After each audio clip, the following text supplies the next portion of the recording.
अगर क्राइम एक जगह पे हुआ हो लेकिन एक्यूज्ड दूसरे शहर भाग गया हो तो इन्वेस्टिगेशन का हक किसके पास होता है?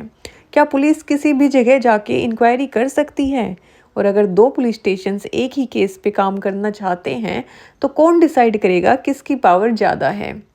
नमस्ते दोस्तों, आज के वीडियो में हम बात करें भारतीय नागरिक सुरक्षा संहिता चैप्टर 13 के बारे में, स्पेसिफिकली सेक्शन 181 से 188 तक के बारे में, जहां पुलिस की टेरिटोरियल पावर, इन्वेस्टिगेशन लिमिट्स और मल्टी जुरिडिक्शन कॉन्फ्लिक्ट्स डिफाइन किए गए हैं।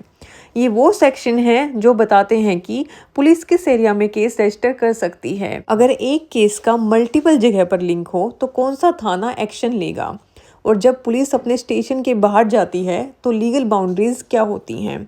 इस वीडियो के एंड तक आप समझ जाओगे पुलिस किस बेसिस पे इन्वेस्टिगेशन स्टार्ट करती है, क्या आप एक रॉन्ग जुरिडिक्शन एफआईआर को चैलेंज कर सकते हो, और क्या आपका केस किसी और सिटी में ट्रांसफ़र हो सकता है।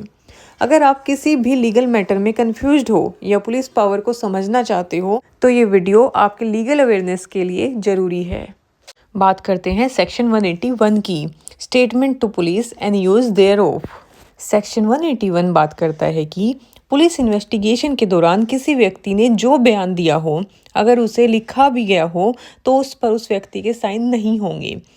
ऐसे किसी भी बयान को, चाहे वो पुलिस डायरी में लिखा हो या अलग से, किसी भी इंक्वायरी या ट्रायल में यूज़ नहीं किया जा सकता जब तक कि लॉ के हिसाब से किसी खास सिचुएशन में इजाज़त ना हो। लेकिन अगर प्रोसिक्यूशन अपने किसी गवाह को कोर्ट में बुलाता है जिसका लिखा हुआ बयान है, तो उस गवाह के उस लिखे गए बयान का कुछ हिस्सा एक्यूज्ड यूज कर सकता है, और कोर्ट की परमिशन से प्रोसिक्यूशन भी उस गवाह को कॉन्ट्राडिक्ट करने के लिए। अगर ऐसा होता है तो क्रॉस एग्जामिनेशन के दौरान जो बात हुई है उसे समझने के लिए री एग्जामिनेशन में भी उस बयान का कुछ पार्ट यूज हो सकता है।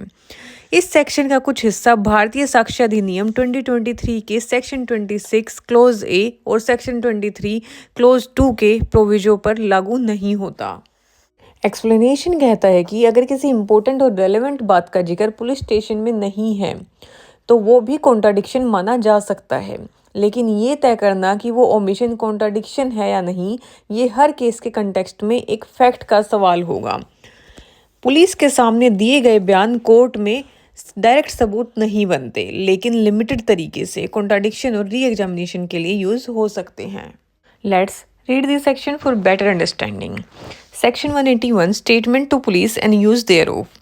Clause 1. No statement made by any person to a police officer in the course of an investigation under this chapter shall, if reduced to writing, be signed by the person making it, nor shall any such statement or any record thereof, whether in a police diary or otherwise, or any part of such statement or record, be used for any purpose, save as hereinafter provided at any inquiry or trial in respect of an offence under investigation at the time when such statement was made. Subsection 1 बात करता है कि अगर किसी व्यक्ति ने police investigation के दौरान कोई स्टेटमेंट दिया है तो उस स्टेटमेंट को लिखने के बाद उस व्यक्ति के साइन नहीं करवाए जाएंगे, और ना ही वो स्टेटमेंट या उसका कोई हिस्सा किसी भी इंक्वायरी या ट्रायल में यूज़ किया जा सकता जब तक कि लॉ के हिसाब से स्पेसिफिकली अलाउड ना हो। After that provision, provided that when any witness is called for the prosecution in inquiry or trial whose statements has been reduced into writing as aforesaid, any part of his statement, if duly proved, may be used by the accused and with the permission of the court by the prosecution to contradict such witness in the manner provided by section 148 of Bharatiya Sakshya Adhiniyam 2023, and when any part of such statement is so used, any part thereof may also be used in re-examination of such witness, but for the purpose of only of explaining any matter referred to in his cross examination. मतलब एक important exception दिया गया है, अगर कोई witness prosecution की तरफ से बुलाया गया है जिसका स्टेटमेंट लिखा गया है तो एक्यूज्ड उस लिखे गए स्टेटमेंट का कुछ हिस्सा यूज़ कर सकता है उस विटनेस का कॉन्ट्राडिक्शन करने के लिए, जैसे सेक्शन 148 भारतीय साक्ष्य अधिनियम 2023 में दिया गया है कोर्ट की परमिशन से प्रोसिक्यूशन भी उस विटनेस का स्टेटमेंट का यूज़ कर सकता है। अगर स्टेटमेंट का कोई क्रॉस एग्जामिनेशन में यूज़ हो गया तो री एग्जामिनेशन में उसका यूज़ सिर्फ एक्सप्लेनेशन देने के लिए हो सकता है, उस बात तक सीमित जिसका जिक्र क्रॉस एग्जामिनेशन में हुआ था। After that, clause 2. Nothing in this section shall be deemed to apply to any statement falling within the provision of clause A of section 26 of Bharatiya Sakshya Adhiniyam 2023 or to affect the provisions of the proviso of subsection 2 of section 23 of the Adhiniyam. Subsection 2 बात करता है special situations के बारे में जहां ऊपर दिया गया रूल लागू नहीं होता। सेक्शन 26 क्लोज ए भारतीय साक्ष्य अधिनियम 2023 के अंडर आने वाले स्टेटमेंट्स जो कुछ स्पेसिफिक सिचुएशंस में अलो होते हैं और सेक्शन 23 क्लोज 2 के प्रोविजो जो भारतीय साक्ष्य अधिनियम में दिए गए हैं ये भी एक स्पेसिफिक एक्सेप्शन है जहां स्टेटमेंट का यूज़ किया जा सकता है। इन दोनों केसेस में ऊपर वाले क्लोज 1 की रिस्ट्रिक्शंस अप्लाई नहीं करती। After that, explanation. An omission to state a fact or circumstances in the statement referred to in subsection 1 may amount to contradiction if the same appears to the significant and otherwise relevant having regard to the context in which such omission occurs and whether any omission amounts to a contradiction in the particular context shall be question of fact. मतलब अगर किसी witness ने police के सामने किसी महत्वपूर्ण बात का जिक्र नहीं किया तो वो ओमिशन भी कॉन्ट्राडिक्शन माना जा सकता है अगर वो ओमिशन कंटेक्स्ट के हिसाब से इम्पोर्टेंट और रेलेवेंट हो। ये डिसाइड करना कि कोई ओमिशन कॉन्ट्राडिक्शन है या नहीं एक क्वेश्चन ऑफ फैक्ट है जिसको कोर्ट केस के कॉन्टेक्स्ट में डिसाइड करेगी। इन शॉर्ट, पुलिस को दिया गया स्टेटमेंट साइन नहीं करवाया जाता, डायरेक्टली यूज़ नहीं हो सकता ट्रायल में एक्सेप्ट जब किसी विटनेस का कॉन्ट्राडिक्शन करना हो। कुछ एक्सेप्शंस हैं जहां यूज़ किया जा सकता है। अगर कोई ज़रूरी बात नहीं बोली गई तो स्टेटमेंट में तो वो भी कॉन्ट्राडिक्शन बन सकती है। इसको एक चार्ट के माध्यम से समझते हैं। Section 181 statement to police and use thereof. Number 1 general rule for statement to police. Statement made to a police officer during an investigation shall not be signed by the person making the statement and cannot be used for any purpose at an inquiry or trial related to an offense under investigation, except as provided below. मतलब जब कोई व्यक्ति investigation के दौरान police को statement देता है वो स्टेटमेंट साइन नहीं किया जाएगा। उस स्टेटमेंट का यूज़ इंक्वायरी या ट्रायल में नहीं हो सकता अगर कोई स्पेशल प्रोविजन अप्लाई ना हो। ये रूल इसलिए है ताकि पुलिस प्रेशर में दिए गए स्टेटमेंट को बिना प्रूफ के एविडेंस नहीं बनाया जा सके। After that, exception for use of statement. If a prosecution witness's statement was reduced to writing, the accused may use it to contradict the witness. The prosecution may also use it with the court's permission to contradict the witnesses as per section 148 of Bharatiya Sakshya Adhiniyam 2023. If any part of the statement is used during cross-examination, any other part of the statement may be used during re-examination to explain matter raised during cross examination. मतलब अगर prosecution के witness का statement लिखा गया है तो accused उस statement का यूज़ उस विटनेस को कॉन्ट्राडिक्ट करने के लिए कर सकता है। प्रोसिक्यूशन भी कोर्ट की परमिशन से यूज़ कर सकता है कॉन्ट्राडिक्शन के प्रोसेस से, जैसे सेक्शन 148 भारतीय साक्ष्य अधिनियम में लिखा है। अगर क्रॉस एग्जामिनेशन में स्टेटमेंट का कोई पार्ट यूज़ हो जाता है तो री एग्जामिनेशन में भी उस पार्ट का यूज एक्सप्लेनेशन के लिए किया जा सकता है, जो बातें क्रॉस एग्जामिनेशन में उठी हो उनको क्लैरिफाई करने के लिए। After that, provisions not affected. Statements falling under Section 26 Clause A of the Bharatiya Sakshya Adhiniyam 2023 are exempt. The proviso of Section 23 Clause 2 of the Bharatiya Sakshya Adhiniyam 2023 remains unaffected. मतलब कुछ specific sections इस rule से exempt हैं। Section 26 close ए भारतीय साक्ष्य अधिनियम इन पे ये रेस्ट्रिक्शंस अप्लाई नहीं होती और सेक्शन 23 क्लोज 2 का प्रोविजन भी एज इट इज़ अप्लाई होता है, इस सेक्शन से अनअफेक्टेड है। इन सिंपल टर्म्स कुछ स्टेटमेंट्स अलाउड होते हैं यूज़ के लिए even if they are given to police.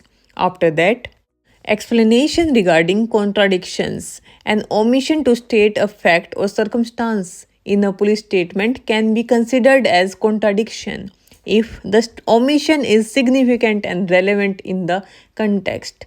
Whether the omission amounts to a contradiction is a question of fact. अगर विटनेस ने अपने पुलिस स्टेटमेंट में कोई इंपॉर्टेंट बात नहीं बोली तो ओमिशन कॉन्ट्राडिक्शन माना जा सकता है, लेकिन तब भी जब ओमिशन सिग्निफिकेंट और रेलेवेंट हो उस कंटेक्स्ट में। और ये डिसाइड करना कि ओमिशन कॉन्ट्राडिक्शन है या नहीं, ये एक फैक्चुअल मैटर है जो कोर्ट सिचुएशन देखकर डिसाइड करेगी। In short, Section 181 restricts police given statements from being used in trial unless for contradiction, and even then only under court procedures. अब बात करते हैं सेक्शन 182 की। No inducement to be offered. Section 182 बात करता है पुलिस ऑफिसर या कोई भी अथॉरिटी वाला आदमी किसी भी शख्स को इन्वेस्टिगेशन के दौरान कोई भी ऐसी चीज़ ऑफर नहीं कर सकता जो उसको इन्फ्लुएंस करे, जैसे कि धोखा, धमकी या कोई प्रॉमिस, जैसे भारतीय साक्ष्य अधिनियम 2023 के सेक्शन 22 में मेंशन है। लेकिन पुलिस या अथॉरिटी किसी को रोक भी नहीं सकती कि वो अपनी मर्जी से इन्वेस्टिगेशन में जो कुछ भी बताना चाहता है वो ना कहे।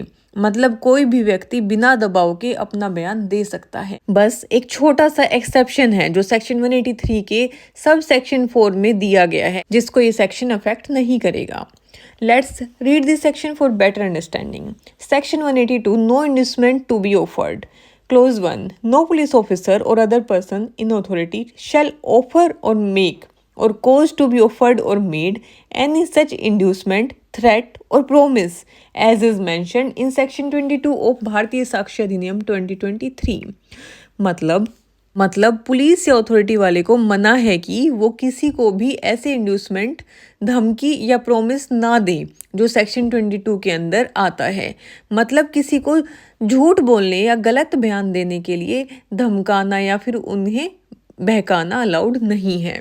After that subsection 2, but no police officer or other person shall prevent by any caution or otherwise any person from making in the course of any investigation under this chapter and any statement which he may be disposed to make of his own free will. लेकिन police या कोई authority को ये भी मना है कि वो किसी को इन्वेस्टिगेशन में अपने फ्री विल से जो भी बोलना चाहता है उसे रोक ना सके। मतलब अगर व्यक्ति अपनी मर्जी से सच बोलना चाहता है तो वो रोक भी नहीं सकते, चाहे वो किसी भी प्रकार का क्वेश्चन और वार्निंग देकर रोका जाए। After that, provided that nothing in this subsection shall affect the provisions of subsection 4 of section 183. मतलब सेक्शन 183 के सब सेक्शन 4 में जो भी स्पेशल प्रोविजंस हैं वो इस सेक्शन के रूल को अफेक्ट नहीं करते। इसका मतलब है कि सेक्शन 183 क्लोज 4 में दिए गए रूल्स अपनी जगह वैलिड रहेंगे। इसको एक उदाहरण के साथ समझते हैं। अगर पुलिस किसी विटनेस को कहती है अगर तुम ऐसे बोलो तो हम तुम्हें अच्छे ट्रीटमेंट देंगे, या अगर तुम ऐसा नहीं बोलो तो तुम्हें मुसीबत होगी, तो ये सेक्शन 182 के अगेंस्ट है। लेकिन अगर विटनेस अपनी मर्जी से इन्वेस्टिगेशन में कुछ बताना चाहता है तो पुलिस उसे चुप करने के लिए भी फोर्स या रोक नहीं सकती। इसको एक चार्ट के साथ समझते हैं। Section 182, no inducement to be offered.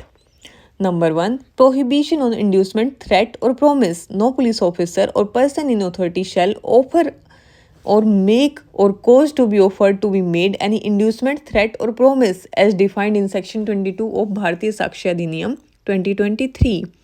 मतलब पुलिस या अथॉरिटी वाले को मना है कि वो किसी को भी ऐसे इंड्यूसमेंट, धमकी या प्रोमिस ना दे जो सेक्शन 22 के अंदर आते हैं। मतलब किसी को भी झूठ बोलना या गलत बयान देने के लिए धमकाया या फिर उसे बहकाया ना जाए। After that, freedom to make voluntary statements.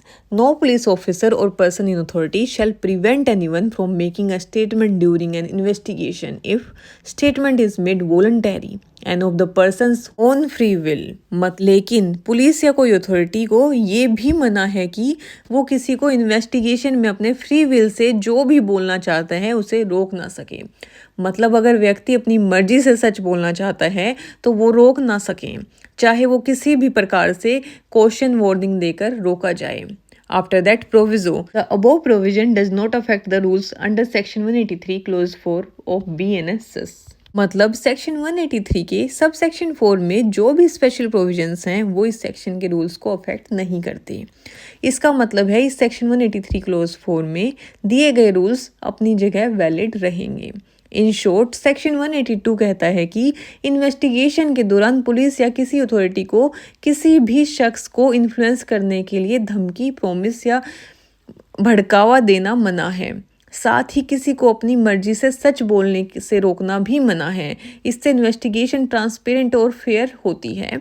लेकिन इसमें सेक्शन 183 क्लोज 4 की कुछ अलग कंडीशंस भी लागू हैं जो यहाँ पर अफेक्ट नहीं होंगी। अब बात करते हैं सेक्शन 183 की, recording of confession and statement. ये सेक्शन बात करता है डिस्ट्रिक्ट का कोई भी मजिस्ट्रेट जहाँ किसी ऑफेंस की इंफॉर्मेशन रजिस्टर्ड हो, चाहे उस केस में उसकी जुडिक्शन हो या ना हो, इन्वेस्टिगेशन के दौरान या इंक्वायरी ट्रायल शुरू होने से पहले कन्फेशन या स्टेटमेंट रिकॉर्ड कर सकता है। कन्फेशन रिकॉर्डिंग के दौरान कुछ इम्पोर्टेंट रूल्स हैं, जैसे कि एक्यूज्ड को बताना कि वो कन्फेशन देने के लिए मजबूर नहीं है, और अगर वो कन्फेशन देता है तो वो एविडेंस बन सकता है। कन्फेशन वॉलंटरी होना चाहिए। कन्फेशन का प्रॉपरली साइन करवाना और मजिस्ट्रेट की तरफ से एक डिटेल्ड मेमोरेंडम भी बनाना जरूरी है। स्टेटमेंट कन्फेशन के अलावा जो भी मजिस्ट्रेट अपने जजमेंट से पहले अप्रोप्रिएट तरीके से रिकॉर्ड करेगा और जरूरत पड़े तो ओथ भी दे सकता है। इसके अलावा कुछ स्पेशल रूल्स बताए गए हैं कुछ स्पेसिफिक सीरियस ऑफेंसेस और मेंटली या फिजिकली डिसेबल्ड व्यक्तियों की स्टेटमेंट के लिए। Let's read this section for better understanding. Section 183 recording of confessions and statements. Clause 1. Any magistrate of the district in which the information about the commission of any offence has been registered may, whether or not he has jurisdiction in the case, record any confession or statement made to him in the course of an investigation under this chapter or under any other law for time being in force, or at any time afterwards but before the commencement of the inquiry or trial.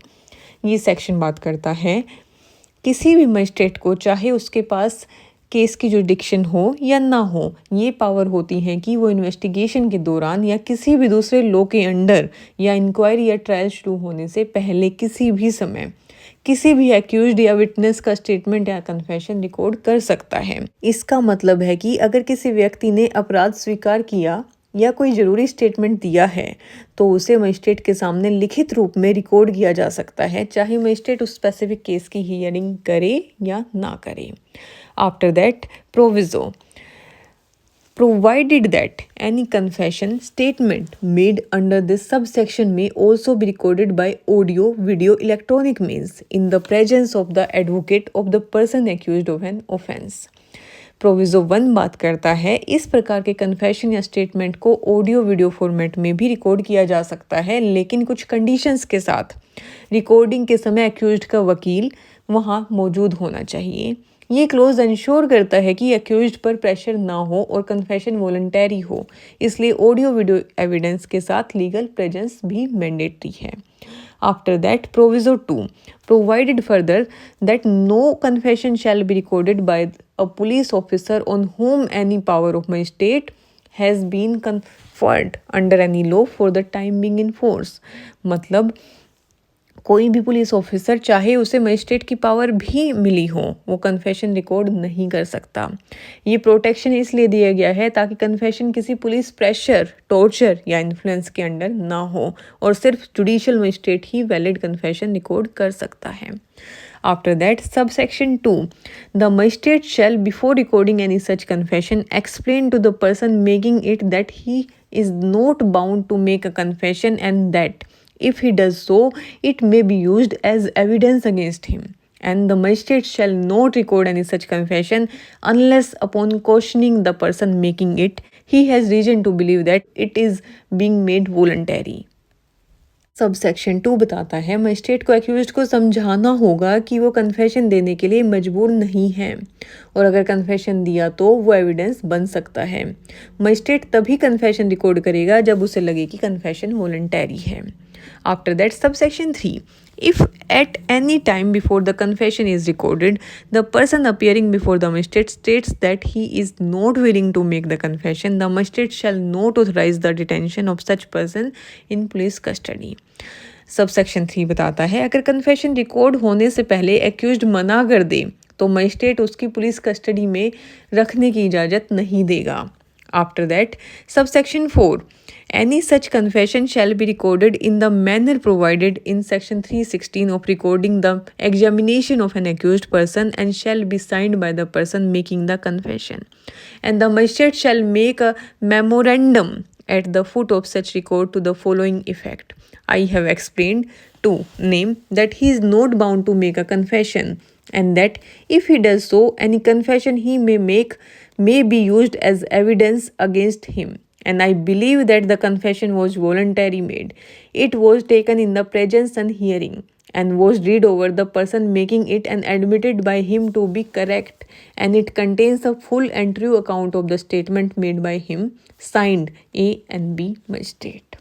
Subsection 4 बात करता है अगर कोई व्यक्ति magistrate के सामने अपना confession देता है यानी जुर्म कबूल करता है तो उसे सेक्शन 316 के रूल के मुताबिक रिकॉर्ड किया जाएगा जैसे कि एक्यूज्ड के स्टेटमेंट के लिए होता है.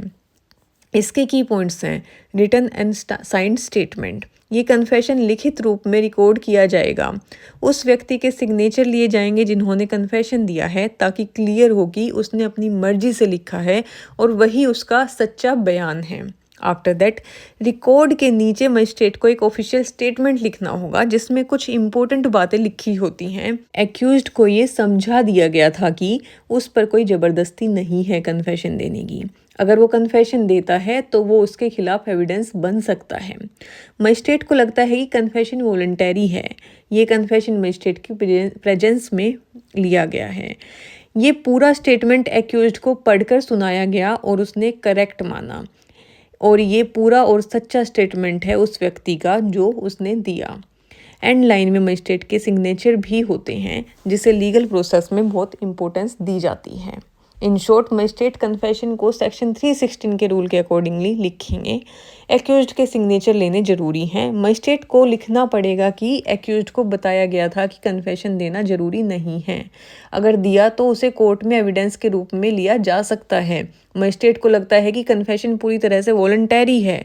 स्टेटमेंट उसके सामने दिया गया, सुना गया और सही माना गया है. After that, subsection 5. Any statement other than a confession made under subsection 1 shall be recorded in such manner hereinafter provided for the recording of evidence as is the opinion of the magistrate best fitted to the circumstance of the case, and the magistrate shall have power to administer oath to the person whose statement is so recorded. मतलब magistrate अपने discretion से पहले suitable तरीके से statement record करेगा. जरूरत पड़ने पर विटनेसेस को ओथ के लिए भी बुलाया जा सकता है. After that subsection 6 close A. In case punishable under section 64, 65, 66, 67, 68, 69, 70, 71, 74, 75, 76, 77, 78, 79 and section 124 of Bharatiya Nyaya Samhita 2023, the magistrate shall record the statement of the person against whom such offence has been committed in the manner specified in subsection 5 as soon as the commission of the offence is brought to the notice to the police. Subsection 6 बात करता है जब भी किसी के साथ ऐसा offence हुआ हो जो भारतीय न्याय संहिता 2023 के सेक्शन 64 से 79 या सेक्शन 124 के अंदर पनिशेबल है, जैसे सेक्सुअल ऑफेंस, क्रुएलिटी, ट्रैफिकिंग, तो जैसे ही पुलिस को इंसिडेंट के बारे में पता चलेगा मजिस्ट्रेट को उस व्यक्ति का स्टेटमेंट तुरंत रिकॉर्ड करना होता है, जैसे कि सब सेक्शन 5 में बताया गया है. After that provision provided that such statement shall as far as practicable be recorded by a woman magistrate and her absence by a male magistrate in the presence of a woman. मतलब महिला magistrate को preference मिलेगा. कोशिश की जाएगी कि ये statement महिला मजिस्ट्रेट के द्वारा ही रिकॉर्ड हो.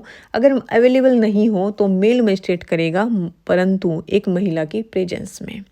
After that, proviso 2 provided further that in case leading to the offense punishable with imprisonment for 10 years or more, with imprisonment for life or with death, the magistrate shall record the statement of the witness brought before him by the police officer.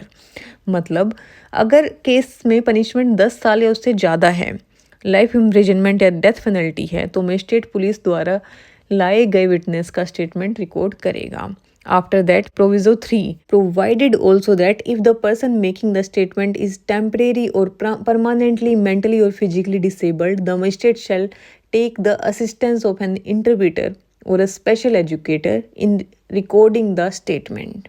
And provided also that if the person making the statement is temporary or permanently mentally or physically disabled, the statement made by the person with the assistance of an interpreter or a special educator shall be recorded through audio video electronic means, preferably by mobile phone.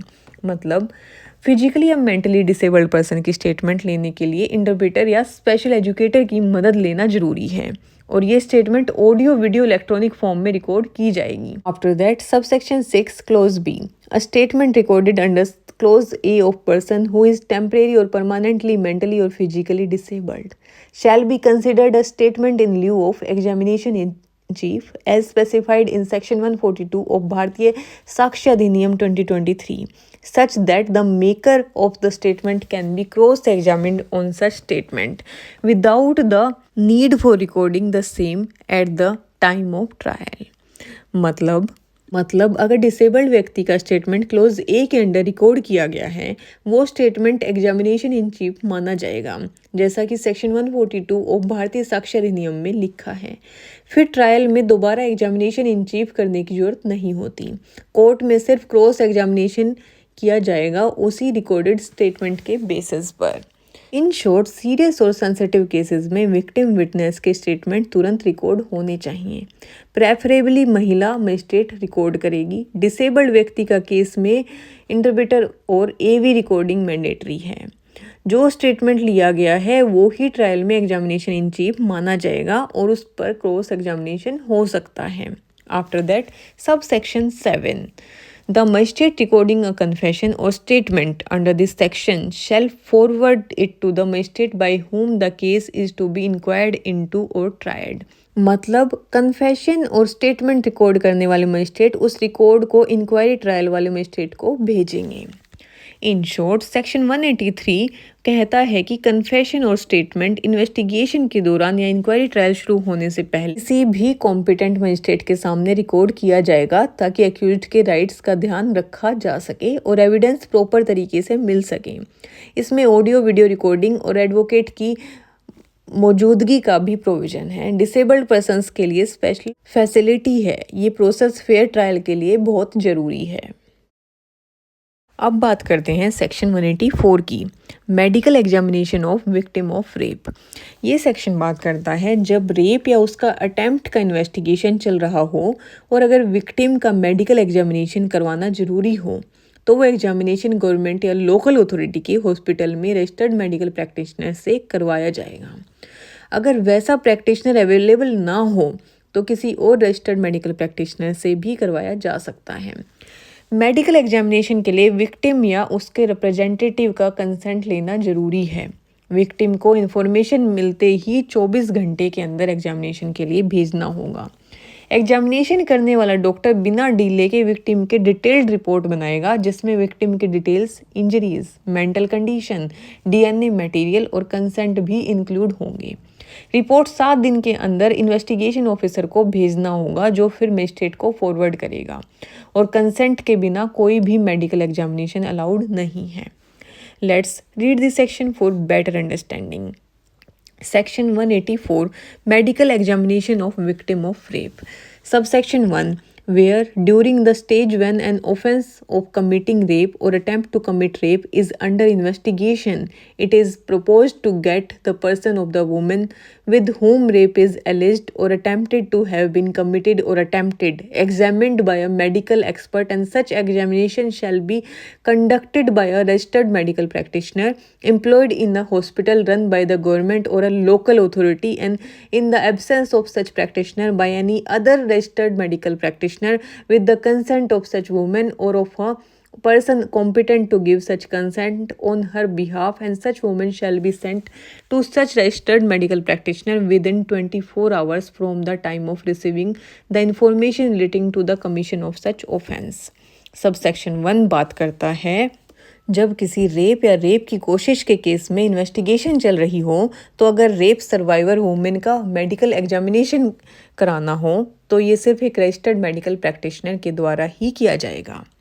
सबसे पहले preference मिलेगा सरकारी hospital या local authority के under काम कर रहे doctor को। अगर वैसा डॉक्टर अवेलेबल नहीं है तो कोई भी रजिस्टर्ड मेडिकल प्रैक्टिशनर प्राइवेट भी हो सकता है, एग्जामिनेशन कर सकता है। मेडिकल टेस्ट तभी होगा जब औरत अपनी मर्जी से एग्री करे या कोई ऐसा व्यक्ति जो उसकी तरफ से कंसेंट दे सके, जैसे गार्जियन, पेरेंट, वो एग्री करें। और पुलिस या अथॉरिटी को जैसे ही केस का पता चले 24 घंटे के अंदर महिला को डॉक्टर के पास भेजना होगा मेडिकल एग्जामिनेशन के लिए। इन शॉर्ट, रेप या उसकी कोशिश के केस में मेडिकल टेस्ट सिर्फ रजिस्टर्ड डॉक्टर ही करेगा, पहले गवर्नमेंट हॉस्पिटल डॉक्टर, वरना प्राइवेट भी चलेगा। विक्टिम का कंसेंट लेना मैंडेटरी है और 24 घंटे के अंदर महिला को डॉक्टर के पास भेजना होगा मेडिकल एग्जामिनेशन के लिए। After that subsection 2, the registered medical practitioner to whom such woman is sent shall without delay examine her person and prepare a report of the examination given the following particulars, namely the name and address of the woman and of the person by whom she was brought, the age of the woman, the description of the material taken from the person of the woman for DNA profiling, marks of injury if any or the person of the woman, general mental condition of the women and other material particulars in reasonable details. मतलब जब rape या attempted rape के case में किसी registered medical practitioner के पास महिला को भेजा जाता है तो डॉक्टर को बिना देरी किए महिला का एग्जामिनेशन करना होगा। एग्जामिनेशन के बाद एक डिटेल्ड रिपोर्ट बनानी होगी जिसमें उसे स्पेसिफिक पॉइंट्स ज़रूर लिखने होंगे, जैसे कि उस महिला का नाम और एड्रेस, और जो व्यक्ति उसे लेकर आया था उसका भी नाम और एड्रेस लिखना होगा। उस महिला की उम्र मेंशन करनी अनिवार्य है। उसके शरीर से जो भी सैंपल्स लिए गए थे डीएनए टेस्ट के लिए, जैसे ब्लड, हेयर, सलाइवा एक्सेट्रा, उसकी डिटेल्स लिखनी होंगी। महिला के शरीर पर अगर कोई चोट, खरोच या इंजरी मार्क्स हैं तो उनकी डिटेल डिस्क्रिप्शन देना होगा। एग्जामिनेशन के दौरान महिला की जनरल मेंटल कंडीशन कैसी थी, स्टेबल, डिस्ट्रेस, शॉक एक्सेट्रा, ये भी लिखना होगा। इसके अलावा डॉक्टर को कोई भी और रेलेवेंट चीज़ जो ज़रूरी है रीजनेबल डिटेल्स के साथ रिपोर्ट मेंशन करनी होगी। After that subsection 3, the report shall be state precisely the reasons for each conclusion arrived at. Subsection 3 बात करता है रिपोर्ट में डॉक्टर को अपने कंक्लूजन्स के रीजंस क्लियरली देने होंगे। After that, subsection 4, the report shall specifically record that the consent of the woman or of the person competent to give such consent on her behalf to such examination had been obtained. Subsection 4 बात करता है report में consent के होने का जिक्र specifically करना होगा। After that, subsection 5, the exact time of commencement and completion of the examination shall also be noted in the report. Subsection 5 बात करता है एग्जामिनेशन शुरू और ख़त्म होने का एग्जैक्ट टाइम भी रिपोर्ट में नोट करना होगा। After that, subsection 6, the registered medical practitioner shall within a period of 7 days forward the report to the investigating officer who shall forward it to the magistrate referred to in section 193 as part of the documents referred to in clause A of subsection 6 of that section। मतलब subsection 6 बात करता है doctor को 7 दिन के अंदर report investigating officer को देनी होगी जो उसे मजिस्ट्रेट को फॉरवर्ड करेगा। मजिस्ट्रेट का जिक्र सेक्शन 193 में है। After that, subsection 7, nothing in this section shall be construed as rendering lawful any examination without the consent of the woman or of any person competent to give such consent on her behalf। मतलब consent के बिना medical examination illegal होगा। After that explanation, For the purpose of this section, examination and registered medical practitioner shall have the same meanings as the respectively assigned to them in section 51. Explanation बात करती है इस section में examination और registered medical practitioner इसकी definition section 51 के मुताबिक होगी। इन शॉर्ट सेक्शन 184 कहता है कि रेप या अटेम्प्ट के केस में विक्टिम की मेडिकल एग्जामिनेशन सही तरह कंसेंट के साथ और रजिस्टर्ड मेडिकल प्रैक्टिशनर के द्वारा की जाए। एग्जामिनेशन का डिटेल्ड रिपोर्ट बनाया जाए जिसमें सब इम्पोर्टेंट फैक्ट्स हो और वो रिपोर्ट टाइमली इन्वेस्टिगेटिंग ऑफिसर और मजिस्ट्रेट को दी जाए। कंसेंट के बिना कोई भी मेडिकल एग्जामिनेशन इलीगल माना जाएगा जो विक्टिम के राइट्स की रक्षा करता है। अब बात करते हैं सेक्शन 185 की, search by police officer. Section 185 बात करता है अगर किसी पुलिस स्टेशन के ऑफिसर को लगता है कि उसके एरिया के अंदर किसी जगह पर इन्वेस्टिगेशन के लिए ज़रूरी कोई चीज़ मिल सकती है और वो चीज़ बिना अननेसेसरी डिले के कहीं और नहीं मिल सकती, तो वो अपने केस डायरी में लिखकर उस जगह सर्च कर सकता है या सर्च करवा सकता है।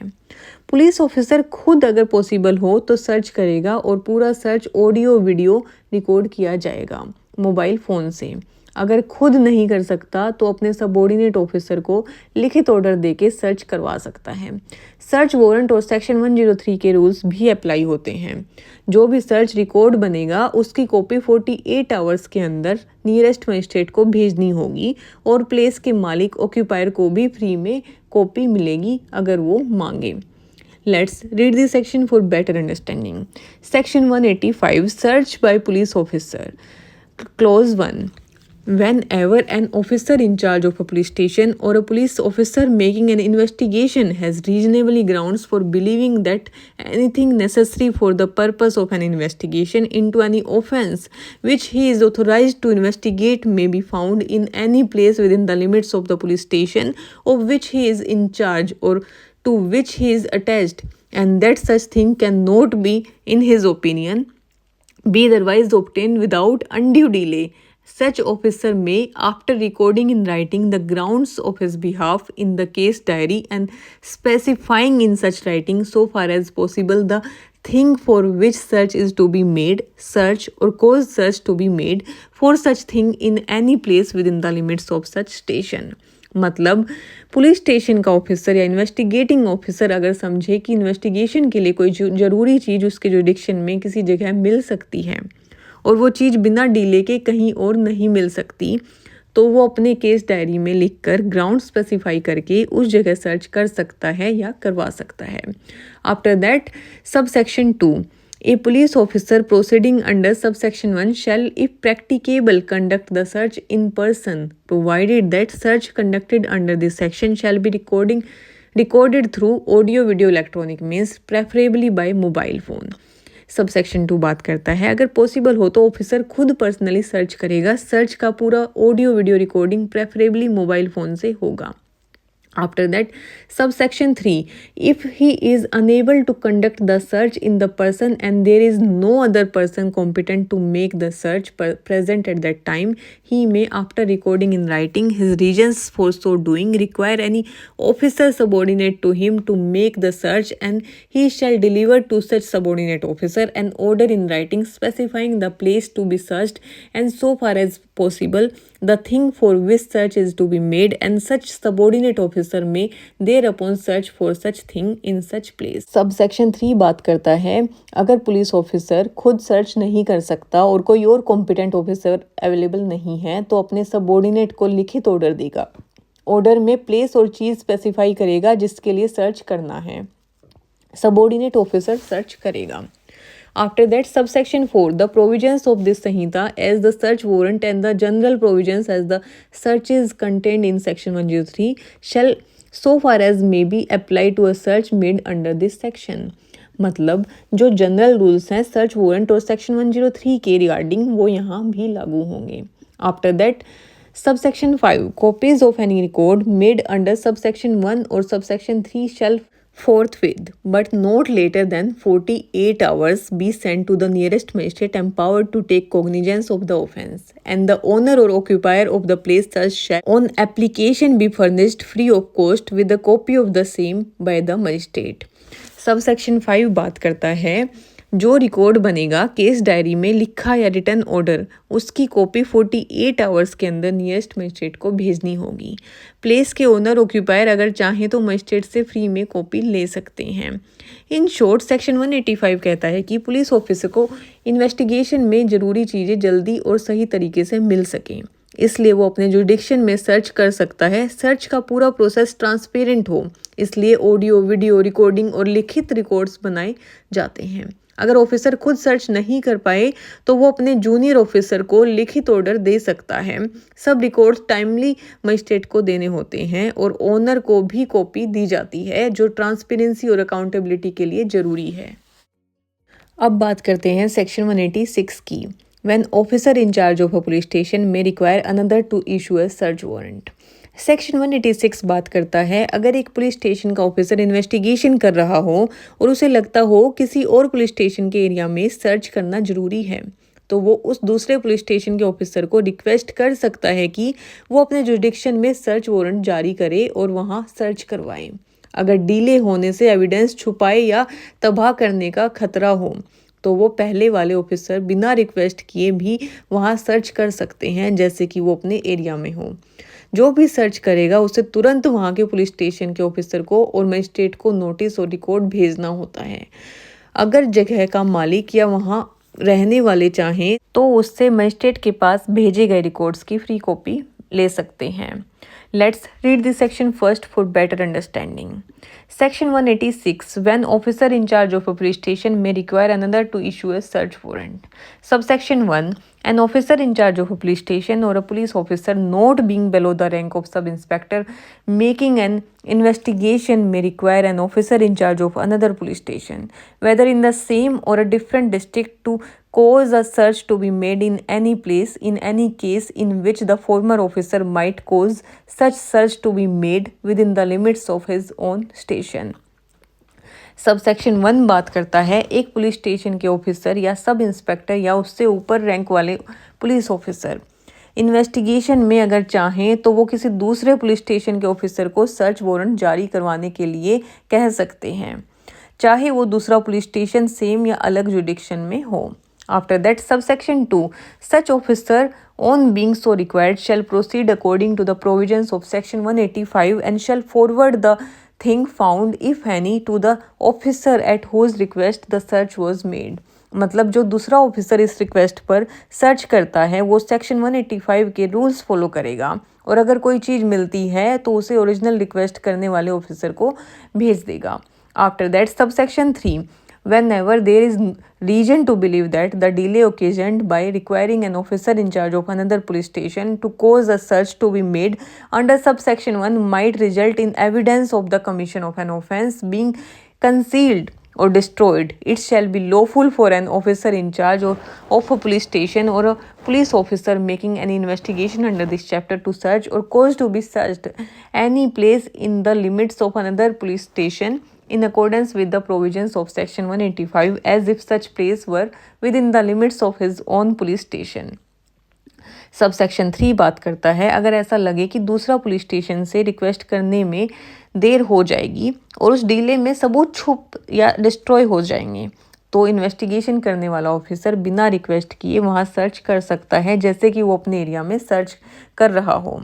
After that, subsection 4, any officer conducting a search under subsection 3 shall forthwith send notice of the search to the officer in charge of the police station within the limits of which such place is situate and shall also send with such notice a copy of the list, if any, prepared under section 103 and shall also send to the nearest magistrate empowered to take cognizance of the offence and copies of the record referred to in subsection 1 and 3 of section 185. Subsection 4 बात करता है जो भी search इस तरह से किया जाएगा उस ऑफिसर को तुरंत उस जगह वाले पुलिस स्टेशन के ऑफिसर को नोटिस भेजना होगा और सेक्शन 103 के तहत बनाई गई लिस्ट कॉपी भी देनी होगी। साथ ही मजिस्ट्रेट को भी वो रिकॉर्ड्स फॉरवर्ड करने होंगे जो सेक्शन 185 में मेंशन्ड हैं। After that, subsection 5, the owner or occupier of the place thus shall, on application, be furnished free of cost with a copy of any record sent to the magistrate under subsection 4.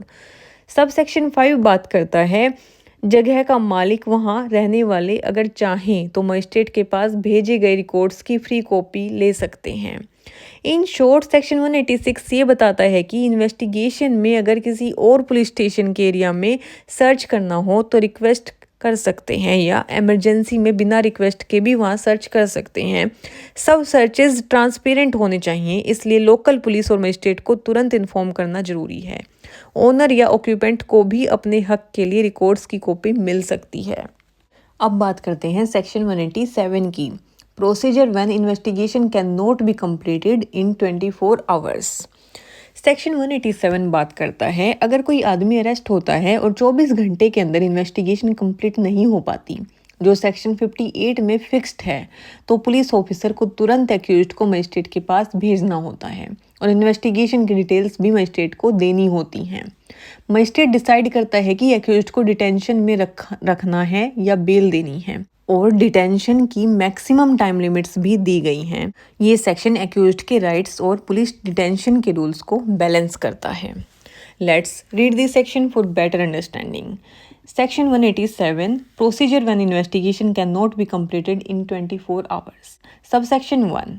Whenever any person is arrested and detained in custody, and it appears that the investigation cannot be completed within the period of 24 hours fixed by Section 58, and there are grounds for believing that accusation or information is well founded, the officer in charge of the police station or the police officer making the investigation, if he is not below the rank of sub-inspector, shall forthwith transmit it to the nearest magistrate a copy of the entries in the diary hereinafter specified relating to the case, and shall at the same time forward the accused to the such magistrate. Section 187 subsection 1 बात करता है जब कोई arrest हो और लगता हो investigation 24 घंटे में नहीं पूरी होगी, तो पुलिस स्टेशन का ऑफिसर जो सब इंस्पेक्टर या उससे ऊपर हो तुरंत इन्वेस्टिगेशन डायरी की रेलेवेंट एंट्रीज की कॉपी लेकर एक्यूज्ड को सबसे नज़दीकी मजिस्ट्रेट के पास भेजता है।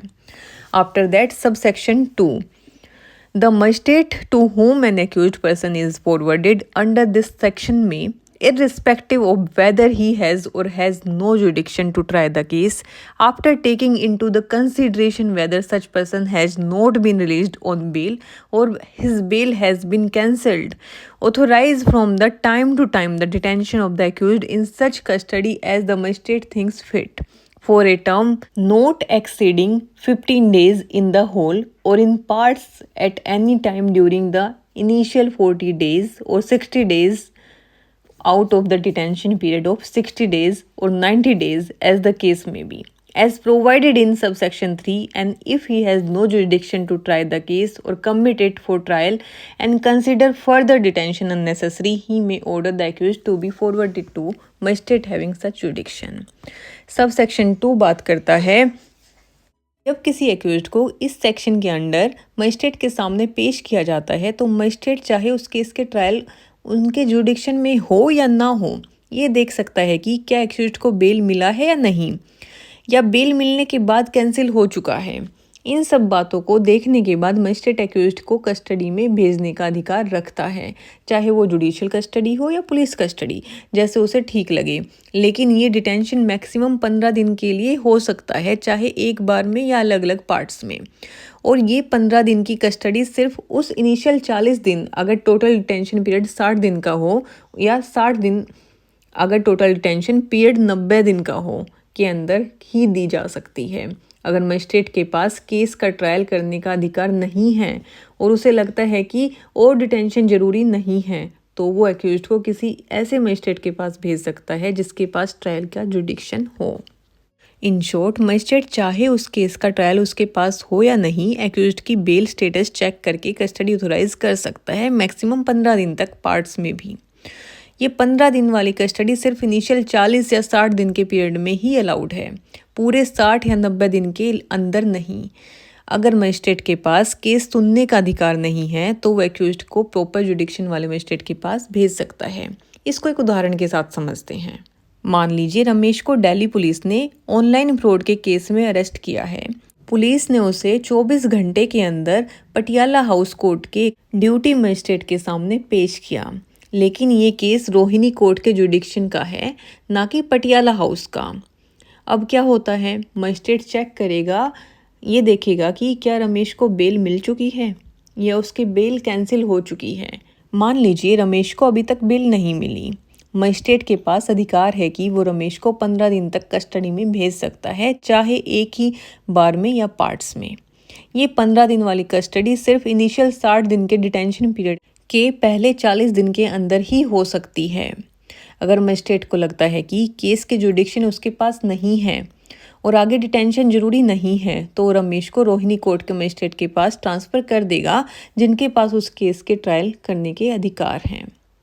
After that, subsection 3, the magistrate may authorize the detention of the accused person beyond the period of 15 days if he is satisfied that adequate grounds exist for doing so, but no magistrate shall authorize the detention of the accused person in custody under subsection 4 a total period exceeding 90 days where the investigation related to an offence punishable with death, imprisonment for life, or imprisonment for a term of 10 years or more, to 60 days where the investigation relates to any other offence, and on the expiry of said period of 90 days or 60 days, as the case may be, the accused person shall be released on bail if he is prepared to and does furnish bail, and every person released on bail under this subsection shall be deemed to be said so released under the provisions of chapter 35 of the purpose of that chapter. Sub section 3 कहता है, अगर किसी accused को arrest किया गया हो और investigation अभी भी चल रही हो, तो मजिस्ट्रेट 15 दिन के बाद भी कस्टडी बढ़ा सकता है, लेकिन कस्टडी की टाइम लिमिट फिक्स है।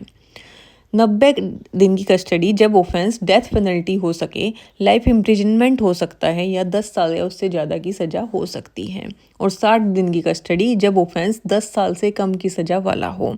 इन दोनों केसेस के एंड होने पर अगर बेल देने को तैयार है तो एक्यूज्ड को बेल मिल जाएगी। इसको एक उदाहरण के साथ समझते हैं।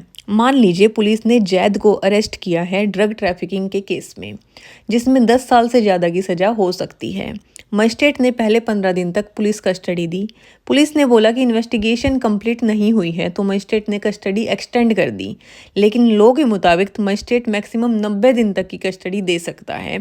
अगर 90 दिन कंप्लीट हो जाते हैं और चार्जशीट फाइल नहीं होती और जैद बेल देने को तैयार है, तो उसको बेल मिल जाएगी, चाहे ऑफेंस कितना भी सीरियस हो।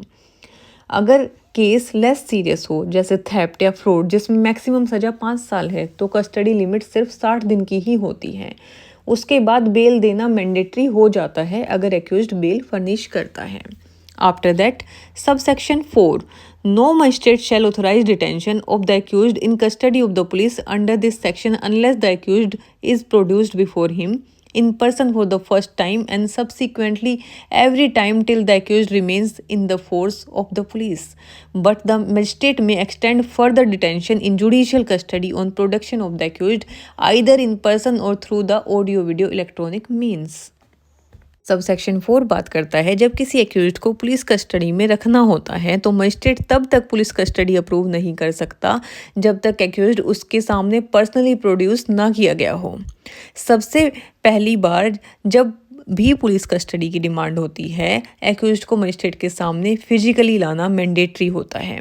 उसके बाद भी जब तक वो पुलिस कस्टडी में रहेगा, हर बार उसे या तो पर्सनली या ऑडियो वीडियो कॉल के जरिए प्रोड्यूस करना जरूरी है। लेकिन अगर पुलिस कस्टडी के बाद एक्यूज्ड को जुडिशियल कस्टडी जेल में भेजना है, तो उस केस में फिजिकल प्रेजेंस या ऑडियो वीडियो अपीयरेंस दोनों में से कोई भी चलेगा। इन शॉर्ट, पुलिस कस्टडी तब तक अलो नहीं होगी जब तक एक्यूज्ड मजिस्ट्रेट के सामने फिजिकली ना जाए।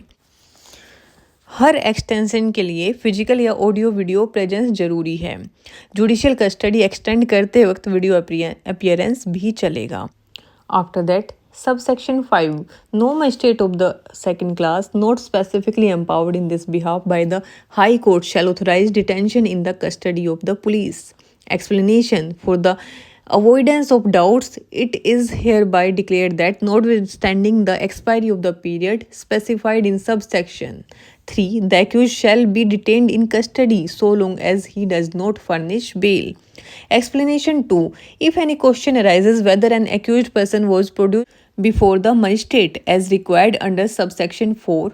The production of the accused person may be proved by the signature on the order authorizing detention or by the order certified by the magistrate as the production of the accused person through the audio video electronic means as the case may be, provided that in case of a woman under 18 years of age, the detention shall be authorized to be in custody or remand home or recognized social institution.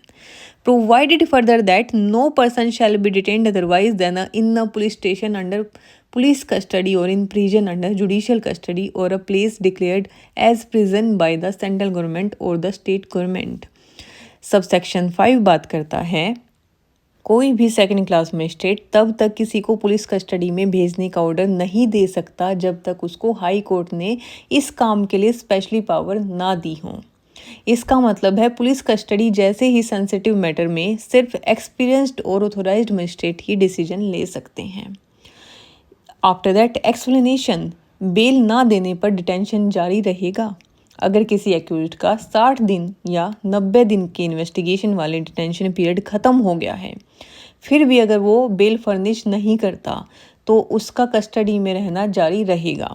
Period ख़त्म होने से तुरंत release नहीं होगा, bell देना ज़रूरी है। After that explanation 2 ये बात करता है एक्यूज्ड को प्रोड्यूस किया गया है या नहीं, इसको कैसे प्रूव करें। अगर कभी ये सवाल उठता है कि क्या एक्यूज्ड को मजिस्ट्रेट के सामने प्रोड्यूस किया गया है या नहीं, तो ये 2 तरीक़ों से प्रूव किया जा सकता है। डिटेंशन ऑर्डर पे एक्यूज्ड के साइन हो या मजिस्ट्रेट ने क्लैरिफाई किया हो कि एक्यूज्ड वीडियो कॉल से प्रोड्यूस हुआ था। ये दोनों सफिशिएंट एविडेंस होंगे। आफ्टर दैट प्रोविजो 1, 18 साल से कम उम्र की लड़की के केस में अगर एक्यूज्ड एक औरत है जो 18 साल से छोटी है तो उसको जेल या पुलिस लॉकअप में नहीं भेजा जा सकता।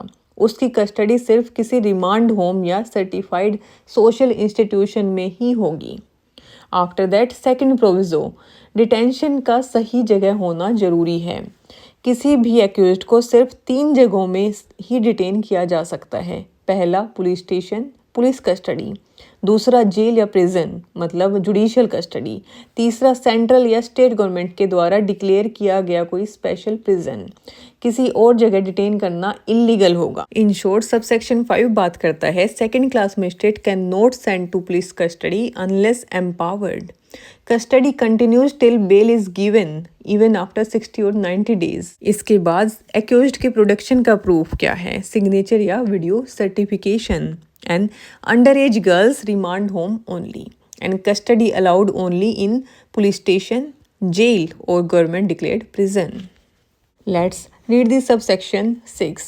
Notwithstanding anything contained in subsection 1 to subsection 5, the officer in charge of the police station or the police officer making the investigation, if he is not below the rank of sub-inspector, may, where a magistrate is not available, transmit to the nearest executive magistrate on whom the powers of a magistrate have been conferred a copy of the entry in the diary hereinafter executive magistrate may, for reasons to be recorded in writing, authorize the detention of the accused person in such custody as he may think fit for a term not exceeding 7 days in the aggregate, and on the expiry of the period of detention so authorized, the accused person shall be released on bail except where an order for further detention of the accused person has been made by a person was detained in custody under order made by the executive magistrate. Under this shall be taken into account in computing the period specified in subsection 3, provided that before the expiry of the period aforesaid, the executive magistrate shall transmit to the nearest judicial magistrate the records of the case together with the copy of the entries, the diary relating to the case which was transmitted to him by the officer in charge of the police station or the police officer making the investigation as the case may be. Subsection 6 बात करता है अगर किसी situation में judicial magistrate available नहीं है तो भी इन्वेस्टिगेशन रुकता नहीं है। इस कंडीशन में पुलिस स्टेशन इंचार्ज या इन्वेस्टिगेटिंग ऑफिसर कम से कम सब इंस्पेक्टर रैंक क्या कर सकता है? केस की डायरी एंट्री का एक copy case details nearest executive magistrate को भेज सकता है जिसे मजिस्ट्रेट के पावर्स मिले हों। साथ ही एक्यूज्ड को भी उस एग्जीक्यूटिव मजिस्ट्रेट के पास भेजा जाता है। फिर एग्जीक्यूटिव मजिस्ट्रेट क्या करेगा? अगर उसे लगता है कि डिटेंशन जरूरी है तो लिखित रीजंस के साथ एक्यूज्ड को मैक्सिमम 7 दिन के लिए कस्टडी में रखने का ऑर्डर दे सकता है, लेकिन 7 दिन पूरे होते ही एक्यूज्ड को बेल पर रिलीज करना होगा अगर किसी कॉम्पिटेंट मजिस्ट्रेट ने फर्दर डिटेंशन का ऑर्डर नहीं दिया है। अगर जुडिशियल मजिस्ट्रेट बाद में डिटेंशन का ऑर्डर देता है तो पहले के 7 दिन जो एग्जीक्यूटिव मजिस्ट्रेट के ऑर्डर से कस्टडी में बिताए गए उन्हें टोटल कस्टडी पीरियड में इंक्लूड किया जाएगा 60 या 90 दिन वाले लिमिट में।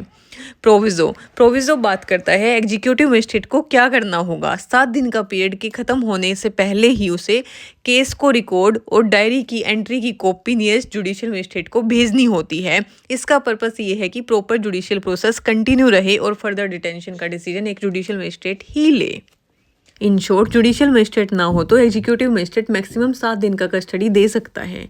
पुलिस उसको केस डायरी एक्यूज दोनों भेजेगा। एग्जीक्यूटिव मजिस्ट्रेट को रिकॉर्ड लिखना होगा डिटेंशन के लिए और 7 दिन के बाद बेल या जुडिशियल मजिस्ट्रेट का ऑर्डर चाहिए। पहले की कस्टडी भी 60 या 90 दिन के टोटल डेज में काउंट होगी। अब बात करते हैं सब सेक्शन 7 की। A magistrate authorising under this section detention in the custody of the police shall record his reasons for so doing. मतलब जब कोई मजिस्ट्रेट पुलिस कस्टडी में किसी को रोकने की परमिशन देता है तो उसको अपने डिसीजन के पीछे की वजह लिखनी जरूरी होती है, मतलब बिना कारण के कस्टडी अलो नहीं होती। After that, subsection 8, any magistrate other than Chief Judicial Magistrate making such order shall forward a copy of his order with his reasons for the making it to the chief judicial magistrate. मतलब अगर ये order chief judicial magistrate के अलावा किसी और magistrate ने दिया हो तो उस मजिस्ट्रेट को अपना ऑर्डर और रीजंस चीफ जुडिशियल मजिस्ट्रेट को भेजने होते हैं ताकि हायर ऑथोरिटी को पता रहे क्यों कस्टडी दी गई है। After that subsection 9, if in any case tribal bye a magistrate as a summon case, the investigation is not concluded within a period of 6 months from the date on which the accused was arrested, the magistrate shall make an order stopping further investigation into the offence unless the officer making the investigation satisfies the magistrate that for special reasons and in the interest of justice the continuation of the investigation beyond the period of 6 months is necessary। मतलब अगर कोई case सम्मन case है जिसमें magistrate के सामने सुनवाई होती है और इन्वेस्टिगेशन अरेस्ट के 6 महीने के अंदर कंप्लीट नहीं होती तो मजिस्ट्रेट इन्वेस्टिगेशन रोकने का ऑर्डर दे सकता है, लेकिन अगर इन्वेस्टिगेटिंग ऑफिसर स्पेशल रीजंस बताता है कि और कहता है कि जस्टिस के लिए इन्वेस्टिगेशन आगे बढ़ानी चाहिए तो इन्वेस्टिगेशन कंटिन्यू की जा सकती है। After that subsection 10, where any order stopping further investigation into an offence has been made under subsection 9, the session जज में, if he is satisfied on an application made to him or otherwise that further investigation into the offence ought to be made, vacate the order made under subsection 9 and direct further investigation to be made into the offence subject to such direction with regard to bail and other matter as he may specify। Subsection 10 बात करता है अगर investigation रोक दी गई है close 9 के हिसाब से तो सेशन जज के पास अधिकार है कि वो अपनी मर्जी से उस ऑर्डर को कैंसिल कर दे और इन्वेस्टिगेशन दोबारा शुरू करने के हुक्म दे।